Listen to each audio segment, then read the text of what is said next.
اللہ الرحمن الرحیم۔ السلام علیکم۔ حضرت ابو ہریرہ رضی اللہ تعالیٰ عنہ سے روایت ہے کہ موت کا فرشتہ یعنی حضرت اسرائیل علیہ السلام حضرت موسیٰ علیہ السلام کے پاس بھیجے گئے۔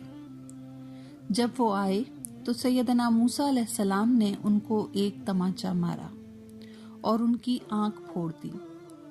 وہ لوٹ کر اللہ تعالیٰ کے پاس گئے اور عرض کیا کہ تو نے مجھے ایسے بندے کے پاس بھیجا جو موت نہیں چاہتا۔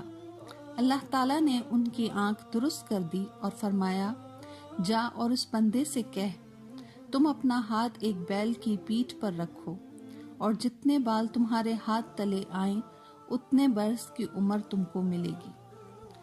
حضرت موسیٰ علیہ السلام نے عرض کیا، اے پروردگار، پھر اس کے بعد کیا ہوگا؟ حکم ہوا، پھر مرنا ہے۔ حضرت موسیٰ علیہ السلام نے کہا، تو پھر ابھی صحیح۔ انہوں نے دعا کی، یا اللہ مجھے پاک زمین کے نزدیک کر دے، یعنی بیت المقدس ایک پتھر کی مار کے برابر۔